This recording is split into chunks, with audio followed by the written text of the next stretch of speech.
नमस्कार दोस्तों। आज हम चर्चा करेंगे राज्यपाल पर। आप जानते हो सरकार के 3 अंग होते हैं, कार्यपालिका, विधायिका और न्यायपालिका। राज्यपाल सरकार की कार्यपालिका का भाग होता है। राज्य की जो कार्यपालिका होती है उसमें राज्यपाल शामिल होता है और राज्यपाल के अलावा उसमें मुख्यमंत्री, मंत्रिपरिषद और राज्य के महाधिवक्ता भी शामिल होते हैं। सरकार के 3 अंग होते हैं। कोई भी सरकार होती है उसके कितने अंग होते हैं? 3 अंग होते हैं, जिसमें पहला है कार्यपालिका, दूसरा है व्यवस्थापिका और तीसरा अंग है न्यायपालिका। ये 3 अंग किसी भी सरकार के होते हैं, जिसमें राज्यपाल किसका भाग है? कार्यपालिका का भाग होता है। राज्यपाल होता है और मुख्यमंत्री होता है, ये भी कार्यपालिका का भाग होता है। मंत्रिपरिषद होती है, मंत्रिपरिषद भी कार्यपालिका का भाग होता है और राज्य का महाधिवक्ता भी कार्यपालिका का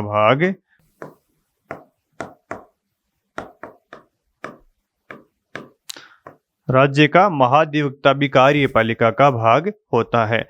व्यवस्थापिका में 2 सदन होते हैं, किसी राज्य में 1 सदन होता है। जहां 2 सदन होते हैं वहां पे नाम होता है एक सदन का विधान परिषद और दूसरे सदन का नाम होता है विधानसभा। ये व्यवस्थापिका के भाग होते हैं। और तीसरा जो पार्ट होता है सरकार का वो होता है न्यायपालिका। तो राज्यों में जो न्यायपालिका उसको क्या बोलते हैं? उच्च न्यायालय बोलते हैं। और अधीनस्थ न्यायालय भी न्यायपालिका के अंतर्गत शामिल होते हैं। तो ये किसी भी सरकार की 3 अंग होते हैं, जिसमें हमें कौन सा पढ़ना है?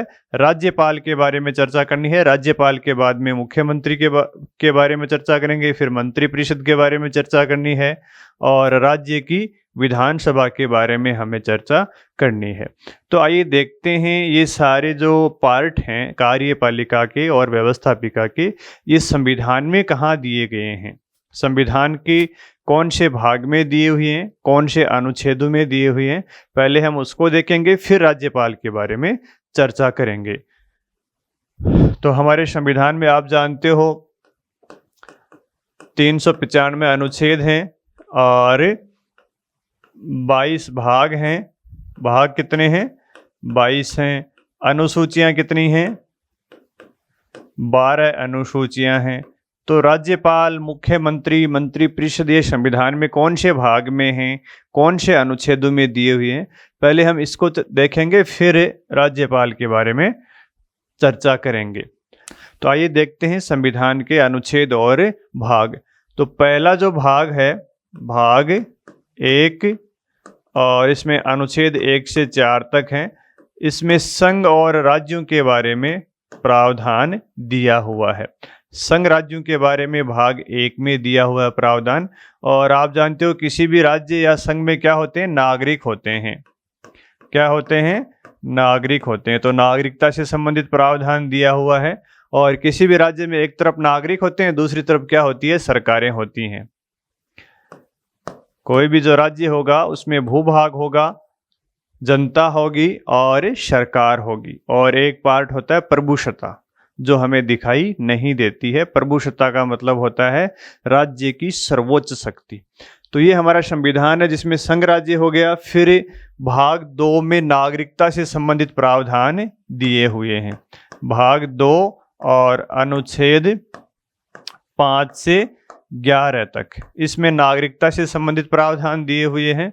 और भाग नागरिकों के पास फिर अधिकार और कर्तव्य होते हैं। नागरिकों के पास क्या पाए जाते हैं? अधिकार होते हैं। और नागरिकों के पास क्या होते हैं? कर्तव्य होते हैं। और नागरिकों के जो अधिकार होते हैं वो 2 प्रकार के होते हैं, जैसे कि हमने मूल अधिकार और डीपीएसपी में देखा था। एक भाग 3 में पाए जाते हैं जो वाद योग्य होते हैं, दूसरे भाग 4 में होते हैं जो अवाद योग्य होते हैं। तो 2 प्रकार के अधिकार नागरिकों के पास पाए जाते हैं। एक मूल अधिकार हो गए और दूसरे हो गए डीपीएसपी यानी नीति निर्देशक तत्व। तो मूल अधिकार तो भाग 3 में पाए जाते हैं, भाग 3 में, और अनुच्छेद 12 से लेकर 35 तक मूल अधिकार दिए हुए हैं। भाग 4 में डीपीएसपी दिए हुए हैं, अनुच्छेद 36 से लेकर 51 तक इनके प्रावधान किए हुए हैं। और उसके बाद में आता है भाग 4 क में मूल कर्तव्य दिए हुए हैं, अनुच्छेद 51 क। ये मूल कर्तव्य से संबंधित भाग है। तो इस प्रकार 4 भाग हो गए, जिसमें नागरिकता के प्रावधान हैं, मूल अधिकार के प्रावधान हैं, डीपीएसपी यानी नीति निर्देशक तत्व के प्रावधान हैं, मूल कर्तव्य दिए हुए हैं, और ये 4 भाग हो गए। 5, 6, 7, 8, 9, 10 इन भागों में सरकारों के बारे में प्रावधान किए हुए हैं। हमारे संविधान में 5 प्रकार की सरकार बताई गई है। पहले प्रकार की सरकार है केंद्र की सरकार, दूसरे प्रकार की सरकार है राज्य की सरकार, तीसरे प्रकार की सरकार है केंद्र शासित प्रदेशों की सरकार, और चौथी सरकार है स्थानीय सरकार, जिसको हम पंचायती राज और नगर पालिकाओं के नाम से पुकारते हैं। और 5वें प्रकार की सरकार है जनजातीय सरकार, जो जनजातीय इलाकों में काम करती है। तो आइए देखते हैं 5 प्रकार की सरकारें।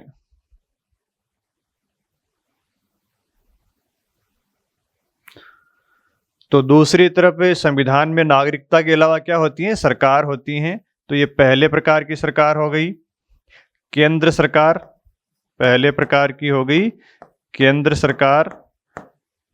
केंद्र सरकार के प्रावधान संविधान के भाग 5 में दिए हुए हैं, और अनुच्छेद हैं 52 से 151 तक। ठीक है। फिर आता है दूसरे प्रकार की सरकार, जो राज्य सरकार होती है। राज्य सरकार के प्रावधान कहाँ दिए हुए हैं? संविधान में भाग 6 में दिए हुए हैं, और अनुच्छेद हैं 152 से लेकर 237 तक। भाग 6 में राज्य सरकार के प्रावधान हैं, अनुच्छेद 152 से 237 तक। उसके बाद में तीसरे प्रकार की सरकार आती है यूटी की। यूटी का मतलब यूनियन टेरिटरी, केंद्र शासित प्रदेशों की सरकार, और ये है भाग 8 और अनुच्छेद 239 से 242 तक यूटी के प्रावधान दिए हुए हैं। फिर आती है स्थानीय सरकारें। स्थानीय सरकार, ये स्थानीय सरकार भाग 9 में दिया हुआ है इसके प्रावधान, भाग 9, और इसमें एक ही अनुच्छेद है, अनुच्छेद 243। और फिर 5वें प्रकार की सरकार आती है भाग 10 में, भाग 10, और सरकारों का क्या नाम है? जनजातीय सरकार। जनजातीय सरकार, जनजातीय सरकार के प्रावधान दिए गए अनुच्छेद 244 में। तो ये संविधान के 10 भाग हैं, और इनमें 5 प्रकार की सरकारें आ गई हैं। हमें ये देखना था कि राज्यपाल, मुख्यमंत्री, मंत्रिपरिषद और राज्य विधानसभाओं के प्रावधान संविधान के कौन से भाग में दिए हुए हैं, कौन से अनुच्छेद में दिए हुए हैं। तो आइए देखते हैं। अब 5 प्रकार की जो सरकारें हैं उसमें हमें ये देखना है राज्य सरकार, क्योंकि राज्यपाल कौन सी सरकार में होता है? राज्य सरकार में पाया जाता है। तो राज्य सरकार का वर्णन कौन से भाग में है? भाग 6 में दिया हुआ है। अनुच्छेद कहाँ से कहाँ तक मिलेंगे? अनुच्छेद 152 से 237 तक। और आप जानते हो किसी भी सरकार के 3 अंग होते हैं। पहला अंग होता है कार्यपालिका, पहला अंग होता है कार्यपालिका, दूसरा अंग होता है व्यवस्थापिका, और तीसरा अंग होता है न्यायपालिका। ये 3 प्रकार के अंग किसी भी सरकार के होते हैं। केंद्र सरकार के भी यही 3 अंग होते हैं। केंद्र सरकार के में भी कार्यपालिका होती है, और व्यवस्थापिका होती है, और न्यायपालिका होती है। राज्य सरकार के भी ये 3 भाग हैं। तो राज्य सरकार की ये 3 भाग हैं। इसमें क्या क्या दिया हुआ है देखो। राज्य सरकार में हमें राज्य सरकार के बारे में देखना है। तो राज्य सरकार की जो कार्यपालिका है इसमें क्या दिया हुआ है, राज्यपाल का पद। राज्यपाल, मुख्यमंत्री, मंत्रिपरिषद और क्या शामिल होता है, महाधिवक्ता। महाधिवक्ता ये राज्य की कार्यपालिका के भाग होते हैं। व्यवस्थापिका में क्या होता है, राज्य की व्यवस्थापिका में 2 सदन हो सकते हैं, किसी किसी राज्य में 1 सदन होते हैं, किन्हीं राज्यों में 2 सदन होते हैं। तो जहां 2 सदन होते हैं उनका नाम होता है एक सदन का विधान परिषद, और जहां एक ही सदन होता है उसमें सदन का नाम होता है विधान सभा। तो हमारा राजस्थान में एक ही सदन है, इसलिए व्यवस्थापिका का क्या नाम है, विधान सभा है।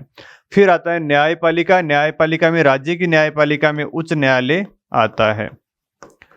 उच्च न्यायालय, उच्च न्यायालय आता है।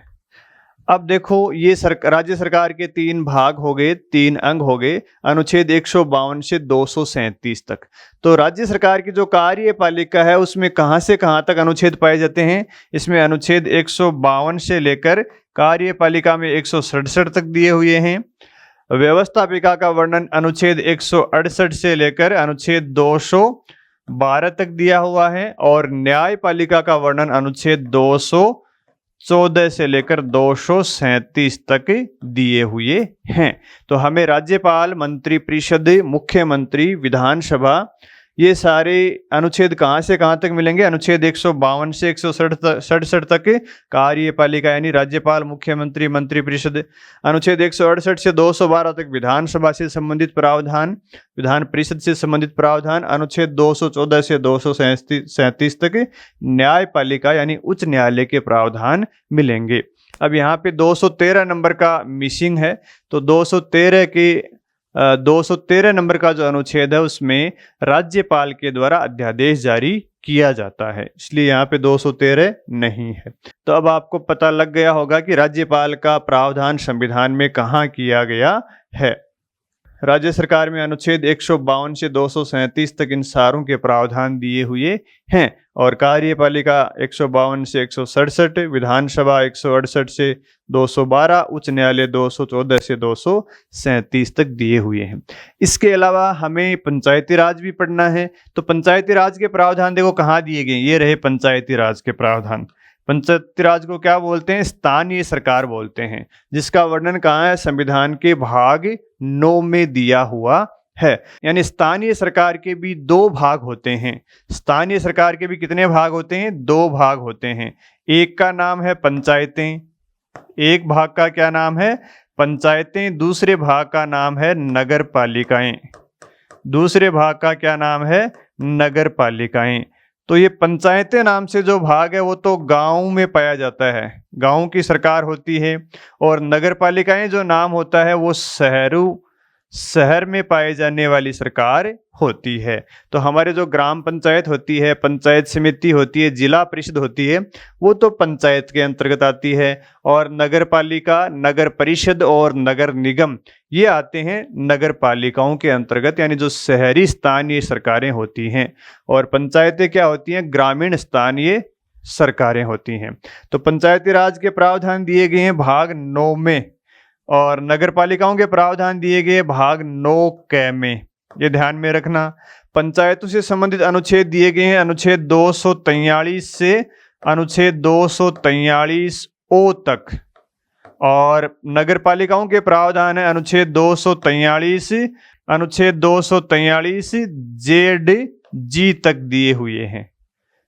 और तो इस प्रकार ये स्थानीय सरकार में भी हमें पंचायती राज के बारे में पढ़ना है, तो उसका भी आपको पता होना चाहिए कि संविधान में कौन से भाग में पंचायती राज के प्रावधान दिए हुए हैं। तो भाग 9 में दिए हुए हैं, अनुच्छेद 243 में दिए हुए हैं, 243 से 243 ओ तक पंचायती राज के प्रावधान दिए हुए हैं। तो मैं समझता हूं अब आपकी ये सारी बात समझ में आ गई होगी कि संविधान के जो 22 भाग हैं, हमने यहाँ 10 भागों की बात की है, अगले भागों की बात नहीं की है। तो इसमें हमें क्या क्या पढ़ना है, जो पढ़ना है वो कहाँ कहाँ दिया हुआ है।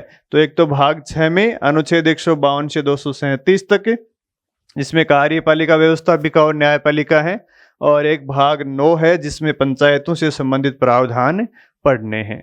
पंचायत का मतलब ग्रामीण स्थानीय सरकारें, और नगर पालिकाओं का मतलब शहरी स्थानीय सरकारें होती हैं। तो अब हम बात करेंगे राज्यपाल की। तो अब आपको ये पता लग गया होगा राज्यपाल के प्रावधान कहाँ दिए गए हैं। तो चलिए राज्यपाल के बारे में चर्चा करते हैं। राज्यपाल के प्रावधान संविधान के भाग 6 में दिए हुए हैं, और भाग 6 में सरकार के 3 अंग हैं, जिसमें कार्यपालिका का भाग क्या होता है, राज्यपाल होता है। यानी राज्यपाल किसका भाग होता है, कार्यपालिका का भाग होता है। और कार्यपालिका के अनुच्छेद 152 से लेकर 167 तक दिए हुए हैं, जिसमें राज्यपाल से संबंधित प्रावधान अनुच्छेद 153 से लेकर अनुच्छेद 161 तक दिए हुए हैं। इन अनुच्छेदों के अलावा भी राज्यपाल से संबंधित अनुच्छेद दिए हुए हैं, जैसे 213 में राज्यपाल के अध्यादेश के बारे में प्रावधान है। अनुच्छेद 167 में राज्यपाल से संबंधित मुख्यमंत्री के कर्तव्यों के बारे में प्रावधान दिया हुआ है। कई अन्य जगह भी राज्यपाल से संबंधित प्रावधान दिए गए हैं, लेकिन राज्यपाल की नियुक्ति, राज्यपाल का कार्यकाल, उनकी सेवा शर्तें, उनकी योग्यताएं, उनकी शपथ के प्रावधान, वेतन के प्रावधान, ये सारे प्रावधान इन्हीं अनुच्छेदों में दिए हुए हैं। तो इनकी आज हम चर्चा करेंगे। सबसे पहले हम इसी बात पर चर्चा करेंगे कि आखिर राज्यपाल का पद क्यों आवश्यक है, क्यों संविधान में इस पद का सृजन किया गया था। तो इस बात को समझने के लिए हमें ये समझना पड़ेगा कि भारत में संघात्मक शासन व्यवस्था भी है और संसदीय शासन व्यवस्था भी पाई जाती है। तो भारत में संघात्मक शासन व्यवस्था होने के कारण तो राज्यपाल का पद क्यों है, और संसदीय व्यवस्था होने के कारण राज्यपाल का पद क्यों है, इन दोनों बातों को हम समझेंगे, फिर राज्यपाल से संबंधित संवैधानिक प्रावधान पर चर्चा करेंगे। तो हमारे देश में क्या है, संघात्मक शासन व्यवस्था है। संघात्मक शासन व्यवस्था होने के कारण हमारे यहाँ शासन के 2 स्तर हैं। एक तो संघ का स्तर है, संघ की सरकार है, और दूसरी क्या है, राज्य की सरकार होती है।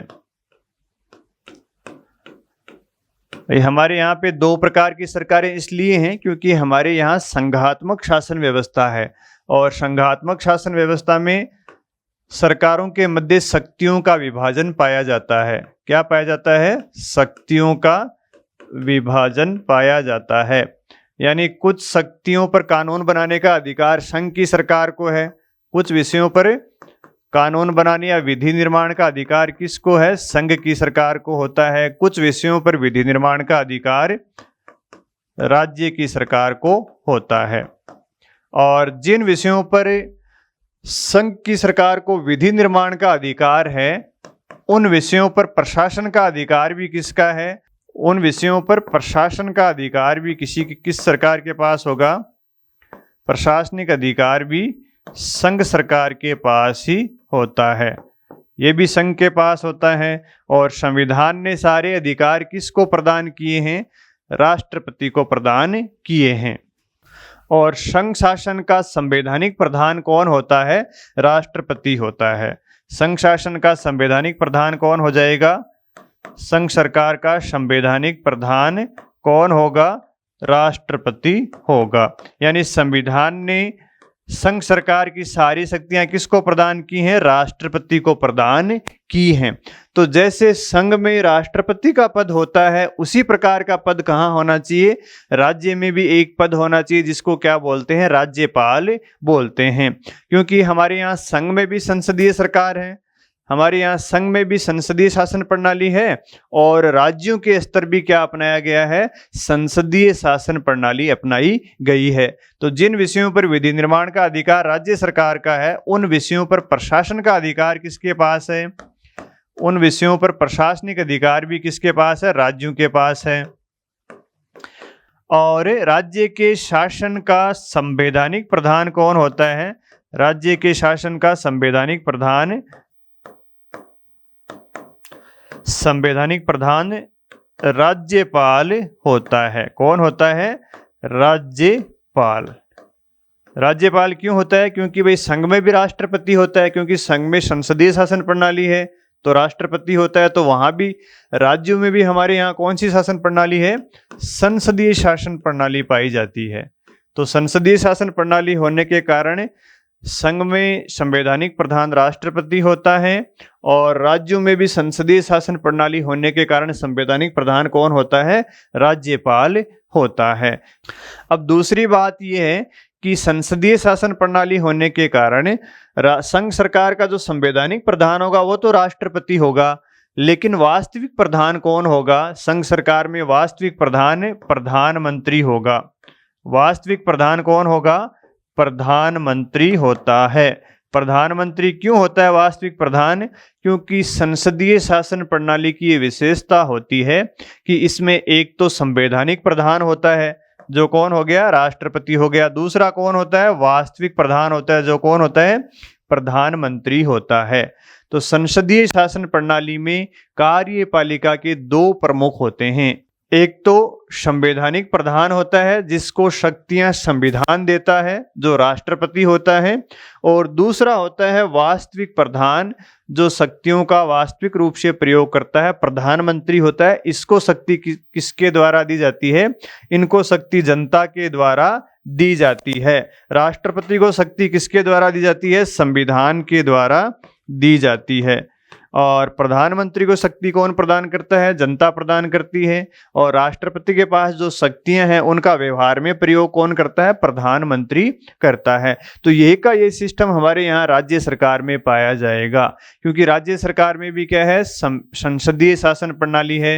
राज्य सरकार की जो संवैधानिक शक्तियां हैं वो किसके पास रहेंगी? राज्यपाल के पास। और जो वास्तविक शक्तियां होंगी राज्य सरकार की वो किसके पास होंगी?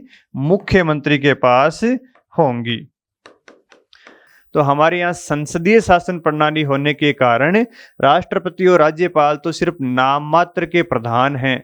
उनकी सारी शक्तियों का प्रयोग कौन करता है? मुख्यमंत्री। और राष्ट्रपति की शक्तियों का प्रधानमंत्री प्रयोग करता है। ये संसदीय शासन प्रणाली की विशेषता होती है। इसलिए यहाँ पे दोहरी कार्यपालिका पाई जाती है। तो संघात्मक शासन प्रणाली होने के कारण, संसदीय शासन प्रणाली होने के कारण हमारे यहाँ पे राज्यपाल और राष्ट्रपति का पद दिया गया है।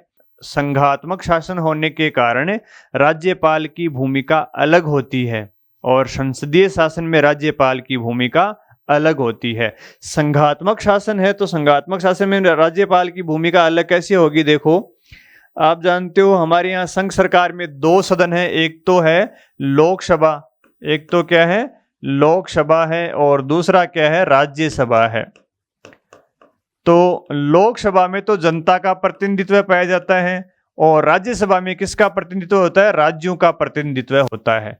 तो इसका मतलब ये हुआ कि संघ सरकार में तो राज्यों का प्रतिनिधित्व है, लेकिन क्या संघ सरकार का राज्य में भी प्रतिनिधित्व होना चाहिए या नहीं होना चाहिए?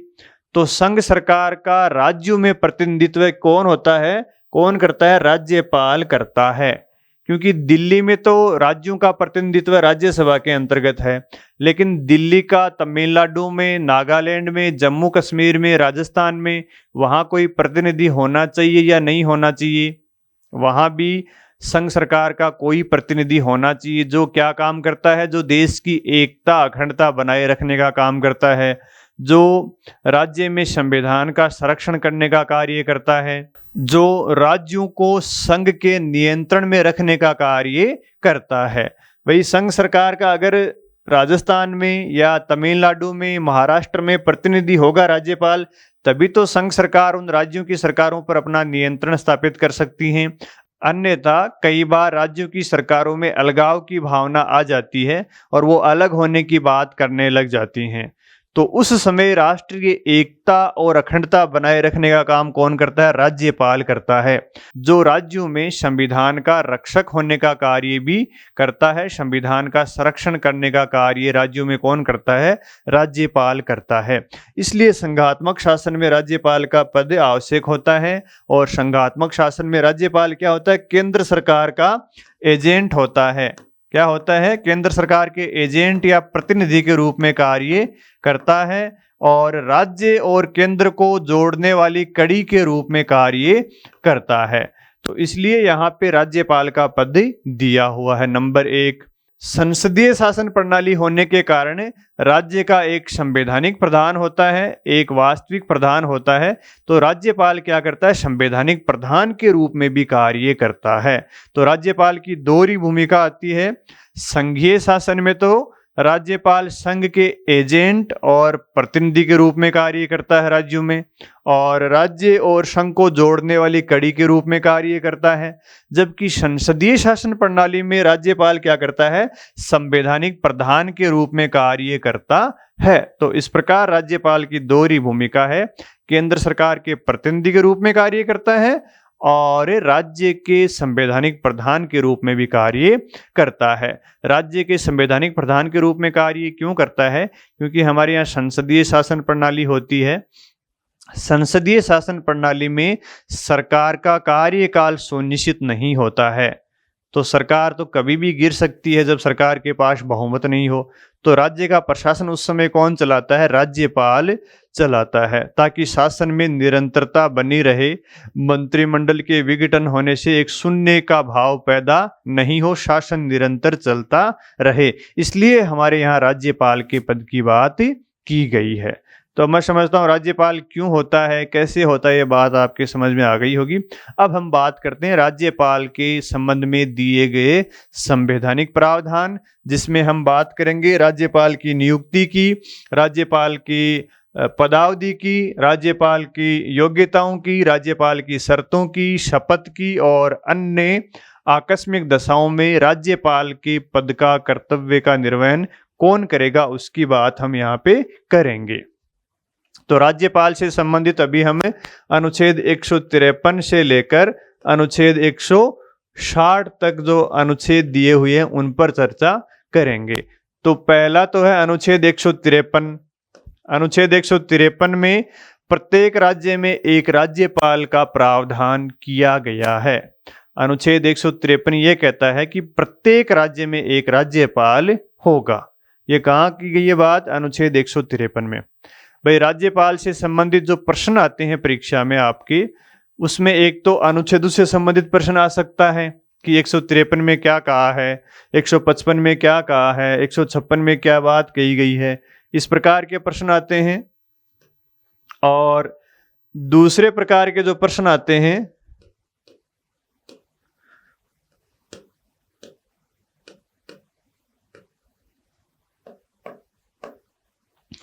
एक प्रश्न तो अनुच्छेदों से संबंधित आ सकते हैं, जो संवैधानिक प्रावधान है उनसे संबंधित प्रश्न आते हैं। दूसरे प्रकार के जो प्रश्न आते हैं उसमें राज्यपाल की शक्तियों के बारे में प्रश्न पूछते हैं, जिसमें राज्यपाल किसकी नियुक्ति करता है, कौन उसके प्रसाद पर्यंत रहता है, किसको वो हटा सकता है, इससे संबंधित प्रश्न आते हैं। और तीसरे प्रकार के जो प्रश्न आते हैं वो राज्यपाल के खुद के बारे में आते हैं कि कौन सा राज्यपाल किस मुख्यमंत्री के काल में राज्यपाल के पद पर रहा, कौन से राज्यपाल के कार्यकाल के दौरान आपातकाल लगा है, कौन से राज्यपाल का पद पर रहते हुए निधन हो गया है, और किसी राज्यपाल ने कोई विशेष कार्य किया है उसके बारे में पूछ लेते हैं। किसी राज्यपाल ने किसी संस्था में काम किया है, जैसे कोई हाई कोर्ट का जज रहा है, कोई आरपीएससी का सदस्य रहा है, कोई कुलपति रहा है कहीं का, तो उसके बारे में प्रश्न पूछे जा सकते हैं। तो इस प्रकार के प्रश्न आपको राज्यपाल से संबंधित देखने को परीक्षाओं में मिलते हैं। तो चलिए अब देखते हैं अनुच्छेद 153। अनुच्छेद 153 में ये कहा गया कि प्रत्येक राज्य में क्या होगा? एक राज्य में एक राज्यपाल होगा। राज्यपाल होगा, ठीक है। अनुच्छेद 153 में 7वें संविधान संशोधन के द्वारा ये प्रावधान और जोड़ दिया गया 7वें संविधान संशोधन द्वारा। ये प्रावधान और जोड़ दिया गया 1956 के द्वारा कि एक राज्यपाल को दो या दो से अधिक राज्यपाल को दो या दो से अधिक राज्यों का राज्यपाल भी नियुक्त किया जा सकता है। अधिक राज्यों का राज्यपाल भी नियुक्त किया जा सकता है। ये प्रावधान मूल संविधान में नहीं था। कब जोड़ा गया था? 7वें संविधान संशोधन के द्वारा जोड़ा गया था। जैसे कोई राजस्थान का राज्यपाल है, इस राजस्थान के राज्यपाल को पंजाब के राज्यपाल का कार्यभार भी दिया जा सकता है, या राजस्थान के राज्यपाल को गुजरात के राज्यपाल का कार्यभार दिया जा सकता है, या राजस्थान में कोई राज्यपाल नहीं है तो उत्तर प्रदेश के किसी राज्यपाल को राजस्थान का कार्यभार भी दिया जा सकता है। कहने का मतलब है एक राज्य में एक राज्यपाल होगा, नंबर एक बात। और दूसरी बात क्या है, एक राज्यपाल को दो राज्यों का राज्यपाल भी नियुक्त किया जा सकता है, एक राज्यपाल को 3 राज्यों का राज्यपाल भी नियुक्त किया जा सकता है। कई बार इसके बारे में यहाँ से प्रश्न पूछा गया है। तो एक राज्यपाल, कई राज्यों में राज्यपाल एक साथ हो सकता है। दूसरी बात है राज्य की कार्यपालक शक्तियां। राज्य की कार्यपालक शक्तियां किस में निहित होंगी? राज्य की कार्यपालक शक्तियां राज्यपाल में निहित होंगी। राज्य के पास जो भी कार्यपालक शक्तियां हैं वो किस में निहित होंगी? राज्यपाल में निहित होती हैं। इसका मतलब ये हुआ कि संविधान शक्तियां किसको सौंपता है? मुख्यमंत्री को सौंपता है, मंत्री परिषद को सौंपता है, या फिर राज्यपाल को सौंपता है? संविधान के द्वारा शक्तियां राज्यपाल को ही दी गई हैं। इसीलिए राज्यपाल को क्या बोलते हैं? संवैधानिक प्रधान बोलते हैं। और मुख्यमंत्री क्या करता है? मुख्यमंत्री संविधान के द्वारा इनको जो शक्तियां सौंपी गई हैं उनका व्यवहार में प्रयोग करता है। लेकिन संविधान के द्वारा शक्तियां किसको सौंपी गई हैं? राज्यपाल को ही सौंपी गई हैं। तो इसलिए राज्यपाल को क्या कहते हैं? संवैधानिक प्रधान कहा जाता है। अब इस अनुच्छेद के बारे में हम जब इस अनुच्छेद के बारे में हम विस्तृत रूप में राज्यपाल की कार्यपालक शक्तियों के साथ चर्चा करेंगे, इसलिए अभी इसको यहाँ तक ही रहने देते हैं, ज्यादा चर्चा बाद में करेंगे। तो कार्यपालक शक्तियों के प्रावधान अनुच्छेद 154 में दिए गए हैं। इनके कई बार मिलान वाले प्रश्न भी आते हैं, जैसे 154 दे दिया, 153 दे दिया, 156 दे दिया, 157 दे दिया, फिर इधर देते हैं अवधि देते हैं राज्यपाल की, और शपथ के प्रावधान दे देते हैं, कार्यपालक शक्ति के बारे में दे देते हैं, फिर इनका क्या करवाते हैं? मिलान करवाते हैं ऐसे। तो वो भी आपको ध्यान में रखना चाहिए, इसलिए ये अनुच्छेद भी आपको आने चाहिए। फिर तीसरी बात आती है राज्यपाल की नियुक्ति से संबंधित। तो पहली बात तो है कि राज्यपाल की नियुक्ति कौन करता है? राज्यपाल की नियुक्ति राष्ट्रपति करता है। कौन करेगा? राष्ट्रपति करेगा। ठीक है, नियुक्ति कौन करता है? राष्ट्रपति करेगा। और दूसरी बात, राष्ट्रपति कैसे करेगा? राष्ट्रपति राज्यपाल की नियुक्ति कैसे करेगा? हस्ताक्षर एवं मुद्रा सहित अधिपत्र द्वारा। हस्ताक्षर एवं मुद्रा सहित अधिपत्र के द्वारा। अधिपत्र का क्या मतलब होता है? वारंट। इसको अंग्रेजी में क्या बोलते हैं? वारंट बोलते हैं। यानी राज्यपाल की नियुक्ति राष्ट्रपति अधिपत्र या वारंट के द्वारा करेगा। वारंट का क्या मतलब होता है? देखो, वारंट का मतलब होता है राष्ट्रपति जब किसी पदाधिकारी की नियुक्ति करता है तो दो प्रकार की होती है। एक तो राष्ट्रपति के खुद के साइन और सील होती है, उसको तो क्या बोल देते हैं? अधिपत्र या वारंट बोल देते हैं। दूसरे प्रकार की जो नियुक्ति होती है उसमें राष्ट्रपति के खुद के सील और साइन नहीं होते हैं, राष्ट्रपति की तरफ से कोई सचिव साइन करता है। ठीक है, तो उसको अपने वारंट या अधिपत्र नहीं बोलते हैं। वारंट या अधिपत्र तो तभी बोलेंगे जब राष्ट्रपति खुद कागज पर साइन करके नियुक्ति करता है। तो राज्यपाल की नियुक्ति ध्यान में रखनी है वारंट के द्वारा होती है। ये वारंट फिर राज्य में भेजा जाता है और राज्य में इस वारंट को कौन पढ़कर सुनाता है? इसमें राज्य का जो मुख्य सचिव होता है ना, राज्य का मुख्य सचिव जो राज्य की सर्वोच्च प्रशासनिक अधिकारी होता है, ये इस वारंट को पढ़कर सुनाता है। राष्ट्रपति के द्वारा जो राज्यपाल की नियुक्ति के लिए जो वारंट भेजा जाता है उसको मुख्य सचिव पढ़कर सुनाता है। ये भी एक बार प्रश्न पूछा गया था। फिर अगली बात आती है कि अब राष्ट्रपति, ये तो संविधान में प्रावधान किए गए हैं, ये दोनों चीजें तो संविधान में दिए हुए हैं, लेकिन क्या राष्ट्रपति अपने आप ही किसी राज्यपाल की नियुक्ति करेगा या किसी की सलाह से करेगा? राष्ट्रपति प्रधानमंत्री और मंत्रिपरिषद की सलाह से किसी व्यक्ति को राज्यपाल के रूप में नियुक्त करता है, अपने आप किसी को राज्यपाल नियुक्त नहीं करता है। और राज्यपाल की क्या होती है? मनोनीत होता है या चयन होता है या नियुक्ति होती है या निर्वाचन होता है? तो राज्यपाल क्या होता है? नियुक्त किया जाता है, अपॉइंट किया जाता है। ये ध्यान में रखना, राज्यपाल का क्या होता है? अपॉइंटमेंट होता है। अपॉइंटमेंट का मतलब नियुक्ति होती है, राज्यपाल की नियुक्ति होती है। राज्यपाल के संबंध में ये तो सारे संवैधानिक प्रावधान थे। कुछ हम राज्यपाल के नियुक्ति के संबंध में कुछ परंपराएं हैं उनको भी देख लेते हैं। राज्यपाल की जब नियुक्ति करते हैं तो कौन कौन सी परंपराओं का पालन किया जाता है? देखो, एक तो राज्यपाल उस राज्य का निवासी नहीं होना चाहिए, उस राज्य का निवासी नहीं होना चाहिए। यानी राजस्थान में किसी को राज्यपाल नियुक्त कर रहे हैं तो वो व्यक्ति राजस्थान राज्य का निवासी नहीं होना चाहिए, ये परंपरा का पालन किया जाता है। और दूसरी परंपरा है कि उस राज्य के मुख्यमंत्री से सलाह की जाती है। जब किसी राज्य में राज्यपाल की नियुक्ति की जाती है तो किससे सलाह की जाती है? मुख्यमंत्री से परामर्श या सलाह की जाती है। मुख्यमंत्री से परामर्श किया जाता है, मुख्यमंत्री से परामर्श किया जाता है।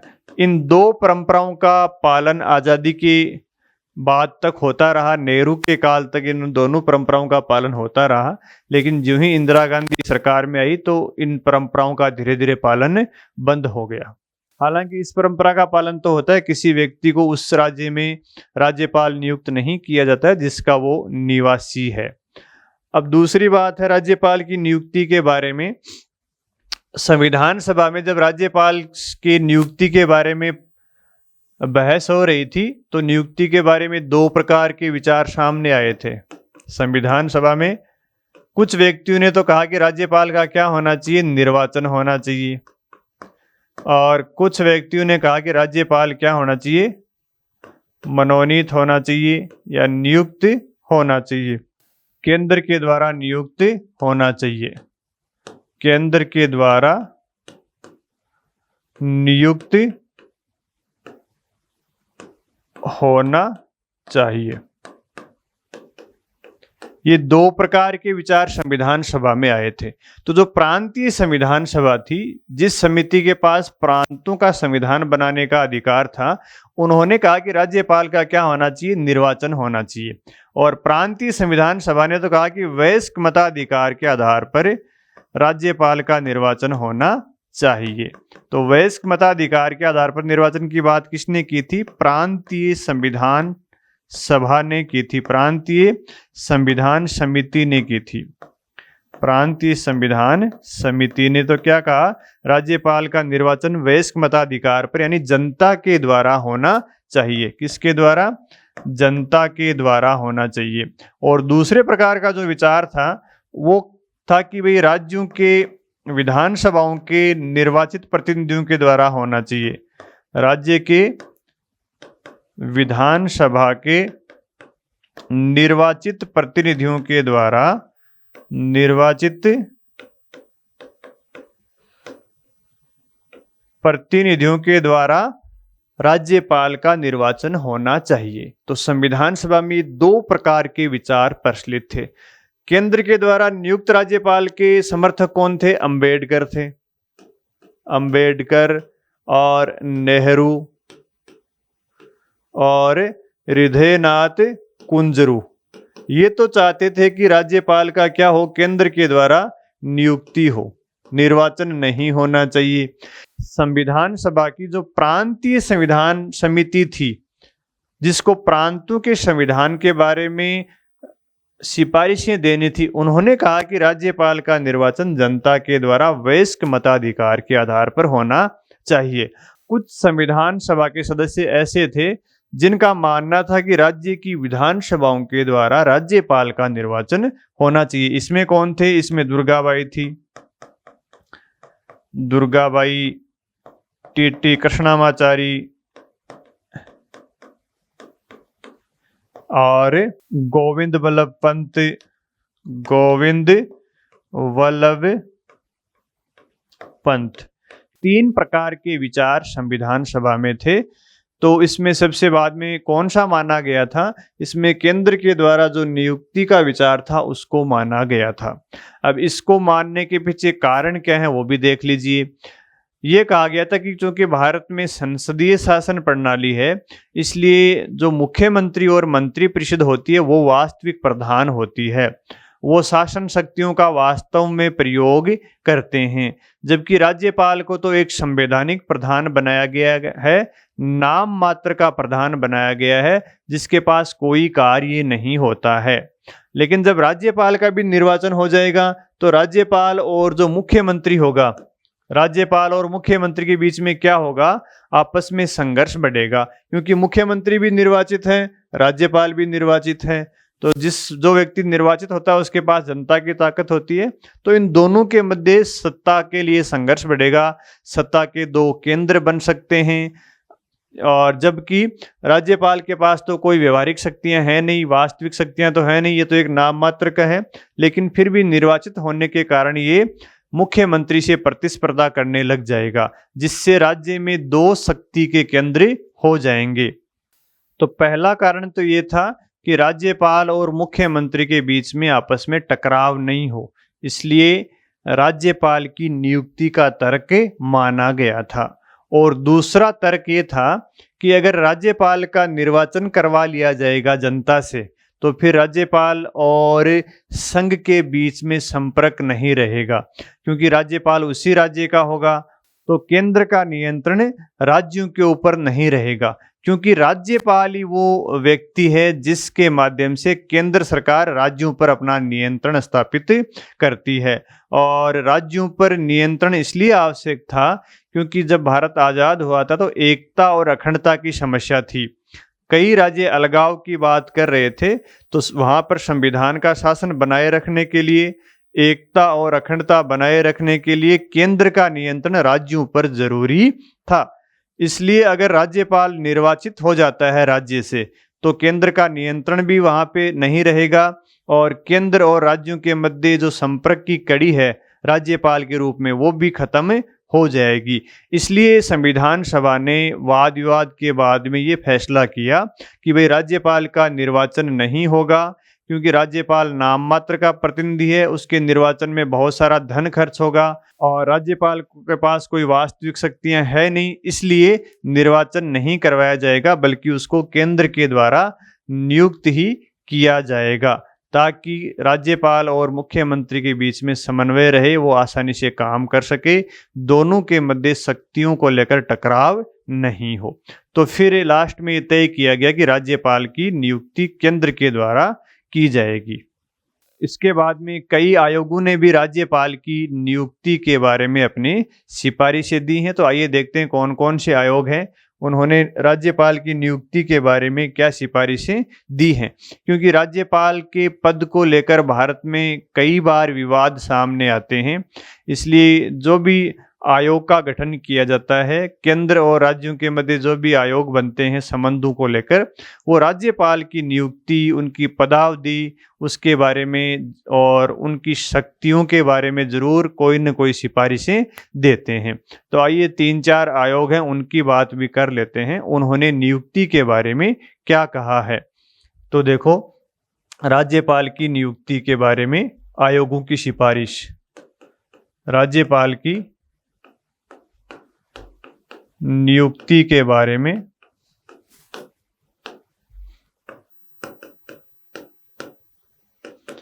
विभिन्न आयोगों की सिफारिश।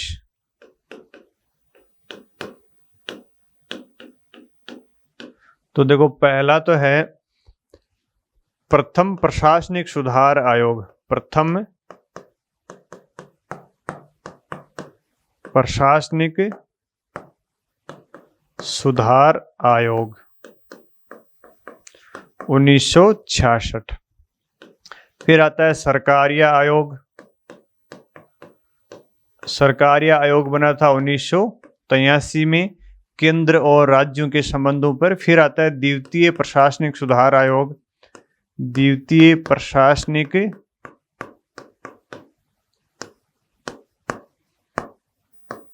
सुधार आयोग 2005। और फिर आता है एमएम पुंछी आयोग। एमएम पुंछी आयोग। एमएम पुंछी आयोग भी केंद्र और राज्यों के संबंधों पर अध्ययन करने के लिए बना था 2007। तो इन आयोगों ने राज्यपाल की नियुक्ति के बारे में क्या प्रावधान के करने की सिफारिशें दी हैं, देखिए। प्रथम प्रशासनिक सुधार आयोग ने कहा कि राज्यपाल की नियुक्ति करते समय मुख्यमंत्री से परामर्श करना चाहिए। मुख्यमंत्री से परामर्श करने की सलाह इन्होंने दी थी। और दूसरी बात इन्होंने कही थी, ये कही थी कि जिसको राज्यपाल नियुक्त किया जा रहा है उसका लंबा सार्वजनिक जीवन होना चाहिए और प्रशासनिक उसको अनुभव होना चाहिए। एक तो क्या होना चाहिए, सार्वजनिक जीवन, लंबा सार्वजनिक जीवन होना चाहिए, और उस व्यक्ति को प्रशासनिक अनुभव होना चाहिए। प्रशासनिक अनुभव होना चाहिए। ये दो बातें प्रथम प्रशासनिक सुधार आयोग ने राज्यपाल की नियुक्ति के संबंध में कही थी कि जब भी राज्यपाल की नियुक्ति की जाए इन दोनों को ध्यान में रखा जाना चाहिए। और दूसरा जो आयोग था फिर बना था सरकारिया आयोग। रणजीत सिंह सरकारिया की अध्यक्षता में 1983 में बना था, और केंद्र और राज्यों के संबंधों के अध्ययन करने के लिए इस आयोग का गठन किया गया था। तो आयोग का पूरा नाम है रणजीत सिंह सरकारिया आयोग, RS सरकारिया आयोग। इस आयोग ने भी ये कहा था कि राज्यपाल की नियुक्ति करते समय मुख्यमंत्री से सिफारिश करनी चाहिए, मुख्यमंत्री से परामर्श करना चाहिए। किसी भी राज्य में राज्यपाल नियुक्ति करते समय मुख्यमंत्री से परामर्श करना चाहिए। एक बात तो ये कही थी। दूसरी बात इन्होंने कही कि वो व्यक्ति राज्य का मूल निवासी नहीं होना चाहिए, राज्य का निवासी नहीं होना चाहिए। और तीसरी बात इन्होंने कही कि चुनाव में पराजित व्यक्ति को, चुनाव में अगर कोई व्यक्ति पराजित हो जाता है उसको राज्यपाल नियुक्त नहीं करना चाहिए। पराजित व्यक्ति को राज्यपाल नहीं बनाना चाहिए, राज्यपाल नहीं बनाना चाहिए। क्योंकि जो व्यक्ति चुनाव लड़ता है वो दलबंदी से जुड़ा हुआ होगा, और जो व्यक्ति पार्टियों से जुड़ा हुआ हो, किसी दल से जुड़ा हुआ हो, उसको राज्यपाल नहीं बनाना चाहिए। ये तीनों बात किसने कही थी? RS सरकारिया आयोग ने अपनी सिफारिशों में कही थी कि जब भी राज्यपाल की नियुक्ति करे राष्ट्रपति तो उसको एक बार मुख्यमंत्री से परामर्श करना चाहिए, और राज्यपाल नियुक्त होने वाला व्यक्ति उस राज्य का निवासी नहीं होना चाहिए, और वो स्थानीय दलबंदी, स्थानीय गुटबाजी से नहीं जुड़ा हुआ होना चाहिए। चुनाव में पराजित व्यक्ति को राज्यपाल नहीं बनाना चाहिए। तो ये सरकारिया आयोग ने सिफारिश की थी। और द्वितीय प्रशासनिक सुधार आयोग ने क्या सिफारिश की थी? जो 2005 में वीरप्पा मोइली की अध्यक्षता में बना था, वीरप्पा मोइली की अध्यक्षता में बना था। इस आयोग ने सिफारिशें की थी कि राज्यपाल की नियुक्ति करते समय कॉलेजियम व्यवस्था के द्वारा नियुक्त किया जाना चाहिए। राज्यपाल को कॉलेजियम व्यवस्था के माध्यम से नियुक्त करना चाहिए, कॉलेजियम व्यवस्था के द्वारा नियुक्त करना चाहिए। कॉलेजियम का मतलब 4-5 लोगों की जो समिति के द्वारा उनको नियुक्त करना चाहिए। जैसे सुप्रीम कोर्ट के जजों की नियुक्ति होती है, वो कॉलेजियम व्यवस्था के द्वारा होती है। सुप्रीम कोर्ट के जजों की नियुक्ति में एक मुख्य न्यायाधीश होता है, 4 अन्य न्यायाधीश होते हैं, वो मिलकर न्यायाधीशों की नियुक्ति करते हैं, जिसको क्या बोलते हैं, कॉलेजियम बोलते हैं। तो द्वितीय प्रशासनिक सुधार आयोग ने भी इसी प्रकार कॉलेजियम का निर्माण राज्यपाल की नियुक्ति के लिए करने को लिए कहा था। फिर आता है MM पुंछी आयोग, ये भी केंद्र और राज्य के संबंधों के लिए आयोग बना था। इन्होंने क्या कहा था कि राज्यपाल की नियुक्ति एक समिति के द्वारा की जानी चाहिए, समिति के द्वारा की जानी चाहिए। समिति में कौन होगा? प्राइम मिनिस्टर होगा, होम मिनिस्टर होगा, लोकसभा का स्पीकर होगा, लोकसभा का स्पीकर होगा और मुख्यमंत्री होगा। इन लोगों से मिलकर एक समिति बनेगी, वो राज्यपाल की नियुक्ति करनी चाहिए। तो इस प्रकार राज्यपाल की नियुक्ति के बारे में विभिन्न प्रकार के आयोग बने हैं, उन्होंने अपनी अपनी सिफारिशें दी हैं।